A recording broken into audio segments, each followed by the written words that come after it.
Salve, salve pessoal, boa noite a todos, boa noite. Hoje é quinta-feira, dia do nosso grupo de estudo pessoal do Periscope, onde tudo começou há 2 anos atrás. Pessoal do Instagram, meu cordial boa noite. Como diria o amigo Paulo Nasser, meu cordialíssimo boa noite. Pessoal do Facebook, sejam bem-vindos, boa noite também. Vamos começar o nosso estudo e o tema de hoje é muito importante. Heitor, um abraço, Heitor. Heitor é um menininho bonitinho, super simpático, me acompanha sempre. Tem 8 anos o Heitor, né? Filho de uma leitora minha. Pessoal, o som está legal? Estão me ouvindo bem? Sim ou não? Pessoal de Uberlândia, Alex Petarli, o som está legal? Podemos seguir nesse som, nesse tom? Muito bem. Isso, viu? Arthur tem 8 anos. Heitor tem 8 anos. Estou amando o seu curso no fórum. Muito obrigado. O curso é muito planejado, todos os detalhes são importantes, desde o slide até o som, enfim. Então vamos lá. O meu curso realmente é muito caprichoso. O slide é feito milimetricamente, o som. Se eu depois vir a gravação e achar que não ficou legal o som, eu gravo de novo. Então, é tudo muito planejado, meu curso, para que vocês tenham um curso de alta qualidade, tá? Não só do direito, mas a imagem, o som, né? Enfim. Podemos começar? Sobre essa lei que foi publicada ontem, a Lei 13.641 de 2018. Essa lei, na verdade, ela vem meio que na contramão da jurisprudência. Vamos ver tudo isso. Eu fiz alguns comentários, coloquei um vídeo no YouTube ontem, divulguei para vocês do Facebook, do Periscope, do Instagram. Coloquei um vídeo ontem no YouTube, um vídeo curto de 3 minutos e pouco. Talvez vale a pena você assistir depois, vale a pena talvez, eu recomendo que assista no meu canal, Gabriel Habib. Mas aquelas foram as minhas primeiras impressões, naturalmente, de ontem para hoje. Não se passou muito tempo, mas o fato é que de ontem para hoje as ideias vão surgindo, a gente vai lendo muita coisa, vai fazendo algumas conexões, e de ontem para hoje algumas ideias surgiram e eu queria dividir com vocês. E eu acho que não tem tema melhor para vermos hoje no grupo de estudo dessa quinta-feira do que uma lei publicada ontem. Lembra vocês que o nosso grupo de estudo é um espaço semanal, profundo, gratuito e muito proveitoso para vocês e para mim, sobretudo. Muito bem. Eu quero saber de vocês se eu posso começar. Chamou o pessoal entrou. Posso começar? O pessoal pegaram caneta, papel. Eu não tenho nenhuma dúvida que esse tema vai cair nas próximas provas. Então, o estudo de hoje é um estudo mais aprofundado. Então, repetindo, no vídeo de ontem, eu postei um vídeo com as minhas primeiras impressões. As primeiras são sempre as primeiras, né, como o nome bem sugere. E depois a gente vai amadurecendo. O estudo hoje vai ser um pouco mais aprofundado, tá? Então, vamos lá. Em primeiro lugar, o artigo 24A vem assim, olha, eu queria pedir ao pessoal para evitar agora mandar mensagens. Por quê? Não é porque eu não quero que vocês falem comigo, eu gosto muito quando vocês interagem comigo, mas evitem mandar mensagem porque trava, e o pessoal reclama, entendeu? Então vamos evitar mandar mensagens, por favor. Muito bem. A lei fala assim. O artigo 24A tem a seguinte redação. Vamos lá agora, ambiente de sala de aula, silêncio, concentração, anota tudo que eu vou dizer. São as segundas impressões. Isso não quer dizer que amanhã, sábado ou domingo, ou daqui a um mês ou semana que vem, eu terei outras ideias. Então, o que eu vou falar para vocês hoje não é nada definitivo, não é nada vinculante. Pode ser que amanhã eu mude de ideia, mas hoje são as segundas impressões, tá? Muito bem. O tipo penal ficou assim. descumprir decisão judicial que defere medidas protetivas de urgência previstas nesta lei. Eu não vou ficar de blá blá blá e dizer que a Lei Maria da Penha, preocupada com a mulher, trouxe medidas que obrigam... Isso é blá blá blá. Isso vocês já sabem. Quem é meu aluno sabe como é que eu trabalho, eu vou direto ao assunto, muito objetivo, claro e com profundidade. Muito bem. Não sei se vocês perceberam, mas aconteceu o seguinte. Essa lei, ela não tinha natureza penal. A lei de violência doméstica e familiar contra a mulher era uma lei puramente processual. Ela, não trazia nenhum tipo penal. 2, não trazia nenhuma consequência em termo de ius puniendi. Identifica-se uma norma como tendo natureza penal quando a norma versa sobre ius puniendi. Nascimento do ius puniendi, extinção do ius puniendi. Ué, Gabriel, como é que eu sei então que a norma que trata de prescrição é uma norma penal? Porque a prescrição é uma causa de extinção da punibilidade. Se a prescrição extingue a punibilidade, ela encerra, ela mata o ius puniendi. Então, se toca o ius puniendi, se toca o direito de punir, tem natureza penal. De outro lado, a norma tem natureza processual quando ela versa sobre, olha como isso é fácil, gente, processo. Se aquela norma versar sobre processo, início, meio, fim, suspensão, é processual. Gabriel, como assim início, meio e fim? Denúncia, sentença, audiência, resposta do acusado, alegações finais por memoriais ou alegações orais, coisa julgada, recurso, suspensão do processo, aplicação do artigo 366, tudo isso é processo. Não é? Tudo isso é processo. Então, você vai identificar uma norma, a natureza dela não é por estar no CP ou no CPP. Eu tenho normas no CP que tratam de processo, eu tenho normas no CPP que tratam de direito penal. Então, tu irás identificar a natureza normal pelo seu conteúdo.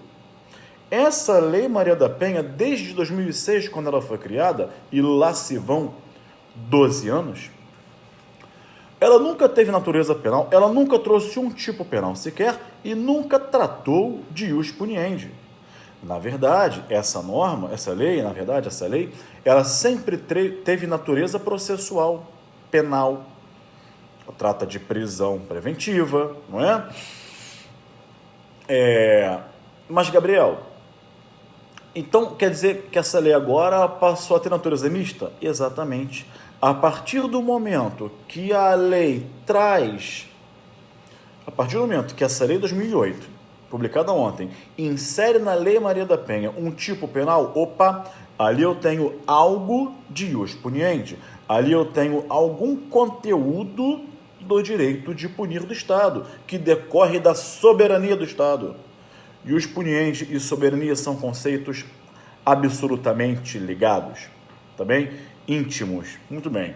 E um decorre do outro, naturalmente, o ius puniendi vai decorrer da soberania. É por isso que se diz que no princípio da territorialidade temperada, em que eu não aplico a lei brasileira ao crime praticado no Brasil, o Estado abre mão da sua soberania. Se não ocorrerá a aplicação da lei brasileira, diz-se em doutrina, o Estado abre mão da soberania. Então, cuidado com isso, tá? A norma passou a ter, portanto, natureza mista penal, processual e também tem natureza civil, tá legal? Muito bem, então essa foi a primeira questão que eu queria tratar com vocês, natureza jurídica da lei. Segunda questão, vocês repararam que o artigo 24A, ele ganhou uma outra natureza jurídica? Vamos ler de novo? Olha, eu sempre falo com meus alunos o seguinte, quem é meu aluno assiste minha aula sabe disso, eu dou aula há mais de 15 anos, estudo isso há mais de 20 anos e até hoje eu sempre estudo com a lei aberta. Você não vê, mas atrás dos 3 celulares está a tela do notebook. E eu vou ler aqui em cima, ó, a lei. Então abra a sua lei também, tá? Eu abro a minha até hoje, então você tem que abrir também. Então a lei diz assim, ó, descumprir decisão judicial que defere medidas protetivas de urgência previstas nesta lei. Como é que eu faço para saber quais são as medidas protetivas de urgência previstas nesta lei? Eu tenho que ir, nesta mesma lei, aos artigos que tratam dela, que são os artigos 22, 23 e 24. Então, para que eu dê, olha que legal, gente, para que eu dê a perfeita aplicabilidade e interpretação do artigo 24A, esse novel tipo penal, eu tenho que ir lá nos artigos anteriores, 22, 23 e 24. Portanto, o artigo 24A é aquilo que se chama de Blanket Strafgesetz. É uma norma penal em branco. Quem assistiu a essa minha aula no meu curso completo, no curso Fórum, sabe bem por que surgiu a lei penal em branco, qual é a sua origem, época imperial na Alemanha, por que se precisa de um complemento. Então, para que eu dê perfeita aplicabilidade ao 24A, eu tenho que ir lá em cima, no 22, 23 e 24. Então, o 24A é, vamos comigo, uma norma penal em branco homogênea, homovitelina. Naquela classificação de Carli-Binding, tá bem? Ela é homogênea homovitelina. Por que homovitelina? Porque o tipo penal e o complemento estão na mesma lei. Então, olha que pergunta de prova oral. Doutora, o novo tipo penal da Lei Maria da Penha, ele tem qual natureza jurídica? Excelência, ele é uma norma penal em branco homogênea homovitelina. Tudo bem? Muito bem. Agora vamos lá. Vamos a outras questões. Amigos, está travando? Eu acho que trava muito mais se você ficar aqui dizendo que está travando. O seu trave, você trava de todo mundo. Então, está travando? Tenta sair e entrar de novo, que talvez melhore. Tá legal? Muito bem. Vai ficar salvo. Fica tranquilo que vai ficar salvo no Instagram por 24 horas. No Periscope fica direto. No Facebook idem, tá? Tá travando? Sai e entra de novo. Eu falo devagar para dar tempo de você sair e entrar e não perder nada. Agora, se você voltar e estiver travando, aí tenta assistir assim ou assiste depois, vai ficar gravado, tá? Vamos lá. Outra questão. Quem pode ser sujeito ativo desse crime? De novo, vamos ler o tipo de novo. Descumprir decisão judicial que defere medidas protetivas de urgência previstas nesta lei. Só pode ser sujeito ativo aquela pessoa que é a destinatária da decisão judicial. Então, no primeiro momento, podemos afirmar que é um crime próprio. Qual é a qualidade especial que o legislador exigiu do sujeito ativo? Que ela seja a destinatária das medidas protetivas, ou melhor, que ela seja a destinatária da decisão judicial descumprida que impôs as medidas protetivas de urgência. Então, nesse primeiro momento, nas minhas segundas impressões, parece-nos que esse crime é próprio. Qualquer um pode praticar, não. Só o destinatário da decisão judicial que impuser, não é, as medidas protetivas de urgência. Ponto. Agora, amigos, uma outra questão.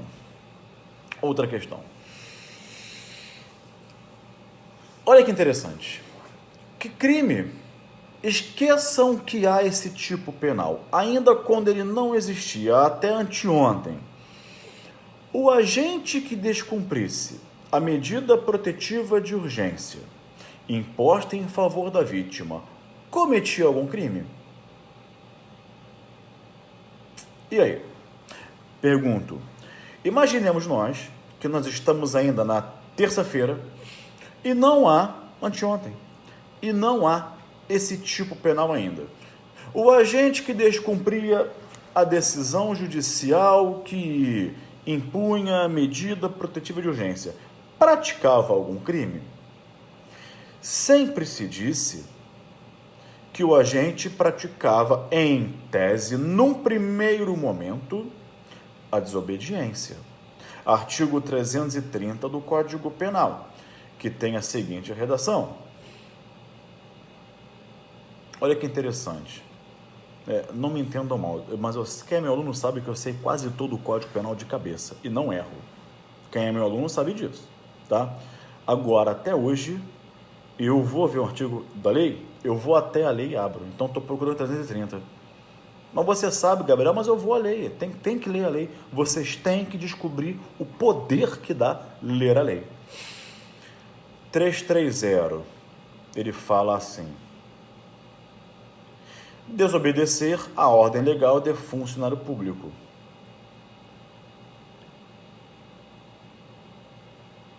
É esse crime? Bom, chegavam denúncias ao Poder Judiciário imputando esse crime. Tudo bem? Só que aqui há uma outra questão que até agora ninguém se deu conta. Mas ninguém se deu conta. Alguém falou 330, todo mundo começou a repetir por aí.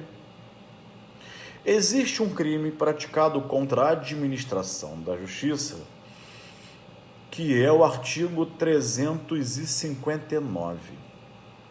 Para você que está com o código aberto, vá ao 359. Para você que não está com o código aberto, vá e abra o seu código penal.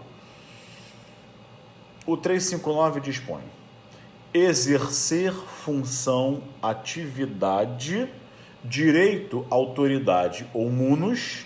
De novo, exercer função, atividade, direito, autoridade ou munus, de que foi suspenso ou privado por decisão judicial. Então, poderia também ser o artigo 359? Em tese, poderia, mas, olhando lá para as medidas protetivas de urgência, do artigo 22, por exemplo, afastamento do lar, proibição de aproximar-se da ofendida, frequentar alguns lugares, restrição de visita a dependentes, prestação, enfim, tudo isso não configura função, atividade, direito, autoridade ou munus. Mas aí eu te pergunto, para a gente raciocinar, eu te pergunto: restrição ou suspensão de visita aos dependentes menores não é um direito do pai visitar um menor? O filho dele? Então, se ele visita contrariando a decisão judicial, não seria o artigo 359? Porque até agora todo mundo falou no 330. Com razão, claro. Tá? Agora, olha o 22.1, inciso 1. Suspensão da posse ou restrição do porte de armas. Então, se o agente é policial, ele tem direito ao porte de arma. Não é? Tem direito. E o juiz suspende o porte. Aí vem o 359 e diz: exercer função, atividade, direito de que foi suspenso ou privado por decisão judicial. Então, vamos além do que estão dizendo por aí. Nenhuma crítica a quem disse isso, mas a gente tem que ir além. Não é? Então, poderia configurar o 330? Poderia configurar o 330, mas poderia também configurar, a depender da medida protetiva imposta, o 359 do Código Penal. Seja um, seja outro, o fato é que esse tipo, agora, ele vai especializar, ele é um tipo penal especial, tanto em relação ao 330 quanto em relação ao 359. Então, ele especializa os dois tipos penais lá do Código Penal. A propósito desse tema, o STJ já vinha entendendo, olhando para o 330, o STJ já vinha entendendo o quê? O agressor que descumpre a decisão judicial, ele não pratica desobediência. E por que não? Dizia o STJ. À luz do princípio da subsidiariedade do direito penal, à luz do princípio da fragmentariedade da intervenção mínima, já há uma sanção de natureza processual prevista na própria Lei Maria da Penha, que é a prisão preventiva do artigo... Calma que eu vou achar. A prisão preventiva do artigo 20. Em qualquer fase do inquérito policial ou da instrução criminal, caberá prisão preventiva do agressor, etc. O fato é que o STJ disse, não vai configurar a desobediência porque já há uma sanção prevista. Uma sanção de cunho processual, que é a prisão preventiva. Então, não configurava o artigo... Ah, mas, Gabriel, o Tribunal de Justiça, não sei de onde, disse que era. Amigos, até pode existir, e existem decisões assim. Mas eu estou elevando o nosso estudo para o STJ. Desculpa, data vênia. A mim interessa o STF e o STJ. Tá? Muito bem. E o STJ dizia isso, não configura. Aí vem a lei agora na contramão da jurisprudência do STJ para dizer que realmente tem esse crime. Tá? Claro, não a desobediência do artigo 330 do Código Penal, mas esse tipo específico, artigo 24A da Lei Maria da Penha. Ok, tudo bem. Não há conflito. Ah, mas... Alguém perguntou assim no inbox do Instagram. Ah, mas, Gabriel... Agora tem conflito? Amigos, não tem conflito. Não tem. Vamos aprofundar o tema. Não tem blá blá blá. Dica rápida, eu dou lá no vídeo de 1 minuto no Instagram. Agora, aqui é profundidade. Vamos aprofundar o tema. Não há conflito. O que talvez poderia suscitar um conflito intertemporal de leis é uma lei diz isso, outra lei diz aquilo. Olha o professor Ival aí. Grande mestre do processo civil, obrigado pela presença, Ival. Você é fera, é altíssimo nível. Muito bem, obrigado. Então não tem conflito intertemporal, não temos duas leis conflitando, pessoal do Facebook. Entenderam, pessoal do Periscope? Então, atenção, povo do Instagram, não tem conflito. Não são duas leis conflitando.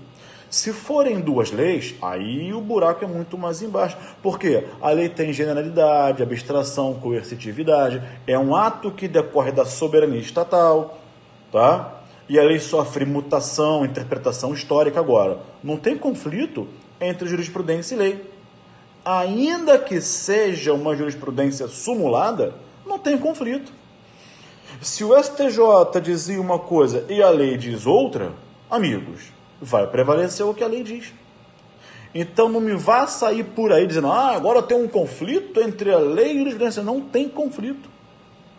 Nem se fosse súmula vinculante teria conflito. Intertemporal. Então é crime? 24A e ponto final. Tá? Não tem que inventar a roda. Muito bem. Vamos seguir. Uma outra questão que está, digamos, perturbando a cabeça de todo mundo, inclusive a minha, e eu não tenho posição fechada, eu vou dizer desde logo, não tenho posição fechada sobre isso, não tenho previsão, opinião fechada, é a questão da competência. A pena do artigo 24A é de detenção de 3 meses a 2 anos.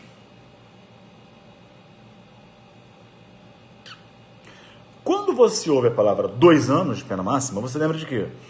Infração penal de menor potencial ofensivo. Então veja, que é. Se a pena máxima é de 2 anos, até 2 anos, não há mistério. Ela é infração penal dos moldes da 9.099 de menor potencial ofensivo. Mas vai para o EGCRIM. A questão toda Está aqui, ó. Artigo 41 da Lei Maria da Penha. Aos crimes praticados com violência doméstica e familiar contra a mulher, independentemente da pena prevista, não se aplica a Lei 9.099. E o Supremo Tribunal Federal, tanto em ADIM quanto em ADC, já disse que o 41 é inconstitucional. Tá? Bom, agora, quem é meu aluno sabe, eu me recuso a sair por aí repetindo que já li, que eu já ouvi, que já me disseram, em ponto final, como verdade absoluta. Eu me recuso. Aqui é um momento para nós raciocinarmos. E eu não quero tirar conclusões, eu só quero trazer você para o raciocínio. Vamos pensar. A partir da redação legal, e olha o poder que dá ler a lei. O 41 fala assim, de novo, aos crimes praticados com violência doméstica e familiar contra a mulher, essa lei, na redação originária, até anteontem, não tinha nenhum crime. Crime praticado com violência contra a mulher era qualquer crime do Código Penal ou de lei especial, lesão corporal, injúria, homicídio, furto, roubo, ameaça, constrangimento ilegal, estupro. Era um crime do Código Penal ou tortura ou de lei especial que era praticado nos moldes lá da violência do artigo 7º da Lei Maria da Penha. Violência patrimonial, violência moral. Vamos lá para o artigo 7º? É qualquer crime do Código Penal ou lei especial praticado com violência física, violência psicológica, violência sexual, violência patrimonial. Então, o marido furta a mulher, é violência patrimonial. Ela nem está em casa, mas é violência patrimonial. Ou violência moral. Então, quando o 41 da Lei Maria da Penha fala assim, aos crimes praticados com violência doméstica e familiar contra a mulher, é qualquer crime. Qualquer crime, tá? Naturalmente, fora da Lei Maria da Penha, até porque não existiu o 24A ainda, ele é de ontem. Então, será que eu posso dizer assim, o 41 exclui a 9.099, então não vai para o GCRIM? Pergunto, o artigo 24A é um crime praticado com violência doméstica e familiar contra a mulher? Vamos tempo para raciocinar. De novo, vamos ler o 41 da Lei Maria da Penha. Vamos avançar, vamos sair do blá blá blá, vamos sair do reme-reme de que todo mundo fala, vamos avançar. Aqui é estudo avançado e eu quero trazer você para o raciocínio. Para de repetir, ouve o galo cantar, não sabe onde repete o canto do galo por aí. A gente tem que evoluir, tem que abrir a mente, evoluir e raciocinar. Senão você fica no mesmo lugar, se você não evoluir, fica no mesmo lugar. Tá bom para você onde você está? Ou você quer evoluir? Eu quero evoluir. Tudo que eu queria de conquista profissional eu já tenho. Tudo que eu queria já conquistei. Tudo que eu queria profissionalmente eu já conquistei. Mas eu quero mais. Por quê? É sempre bom você querer mais. Evoluir é fundamental para a vida humana. Agora, vamos sair do reme-reme, do blá blá blá e vamos raciocinar. De novo, artigo 41.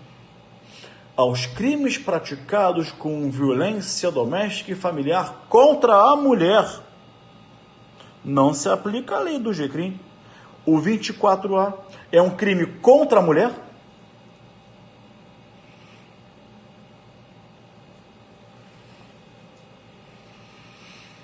Não é. Atinge a mulher. Claro, atinge. De forma secundária. Mas é o descumprimento de uma decisão judicial e, portanto, bem tutelado é a administração da justiça.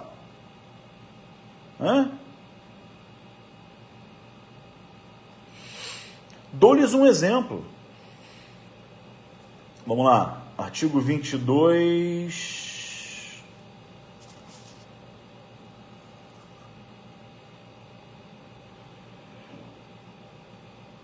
Olha o sono chegando.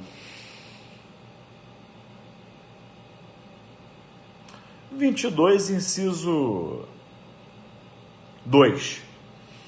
Afastamento do lar. Aí o agressor, naquela sexta-feira, ele vai até a residência. A mulher nem está em casa. Ela está trabalhando, as crianças estão na escola. Não tem ninguém, está vazia a casa. E mesmo assim tem crime. Ou seja, não é um crime contra a mulher. É evidente que pode atingir a mulher secundariamente, indiretamente, mediatamente, entretanto, de forma primária, de forma imediata, de forma direta, o crime é contra a administração da justiça. Então a pergunta é: o 24A estaria abarcado pela norma do artigo 41? Eu não vou responder a você. Eu vou deixar para você raciocinar. Alguns vão dizer sim, está abarcado. Então não vai para o GCRIM, né? Outros dirão, não, peraí, nada disso. Aqui, o sujeito passivo não é a mulher. Atenção, pensa comigo, bota a cuca para pensar, não fica repetindo o canto do galo. O crime contra a mulher já foi antes. O crime contra a mulher praticado foi a causa da imposição da medida protetiva de urgência.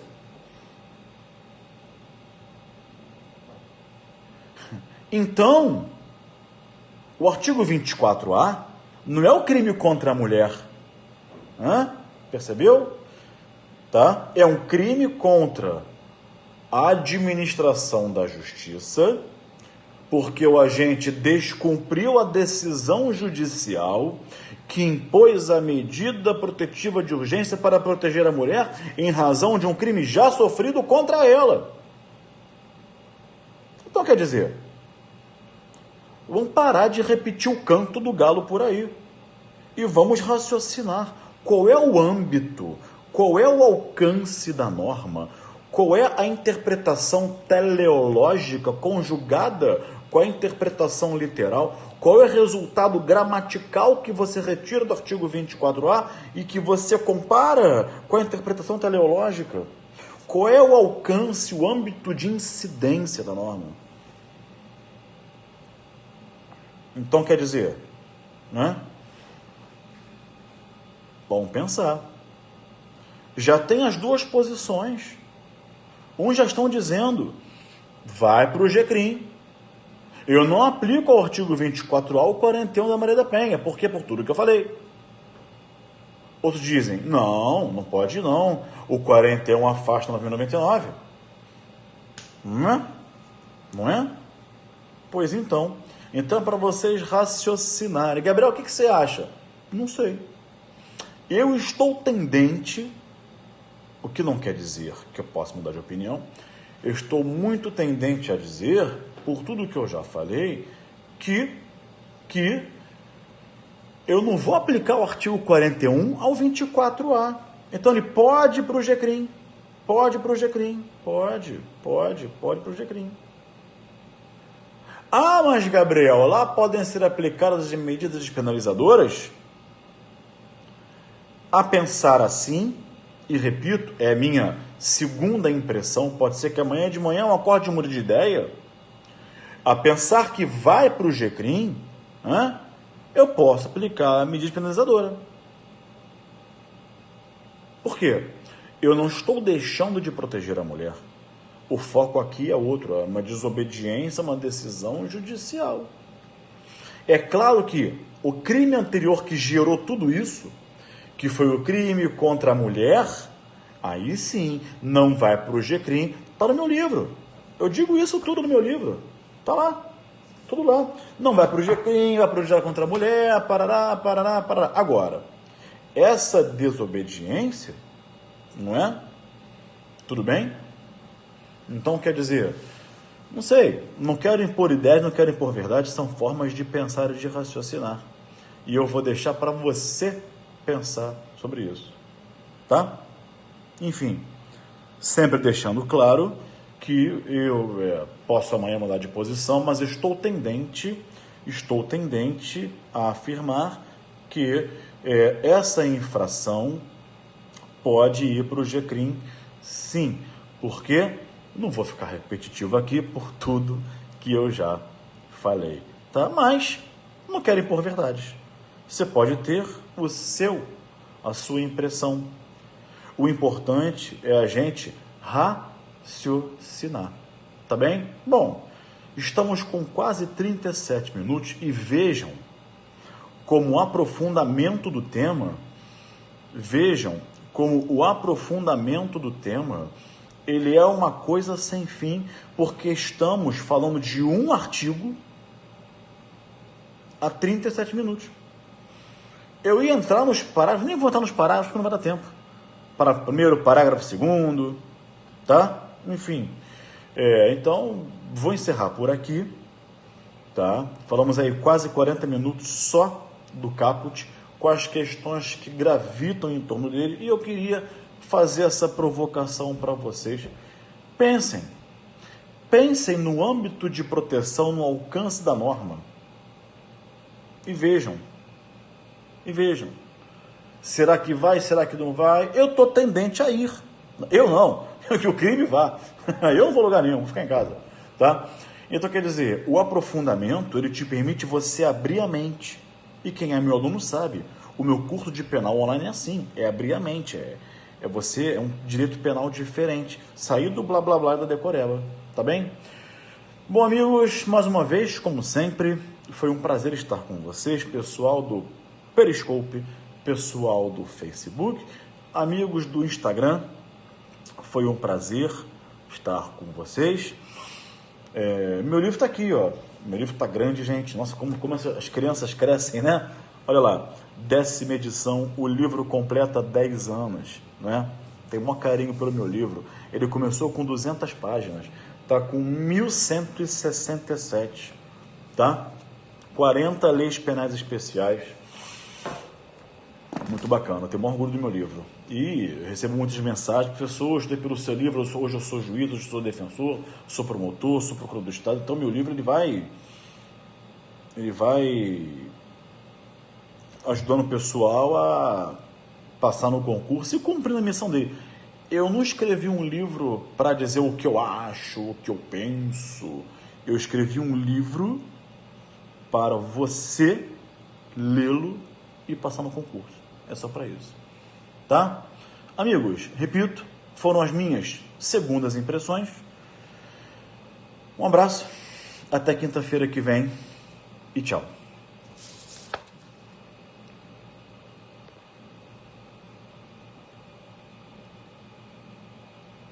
Concluir aqui, fechando o Facebook. Olha, no STF não, Murilo, mas no STJ tem uma citação do meu livro, tá? Me deixou muito feliz até. O ministro citou Roxin, Zaffaroni e Gabriel Habib. Eu fiquei até surpreso, mas tá lá, tá? Amigos do Periscope, um abraço.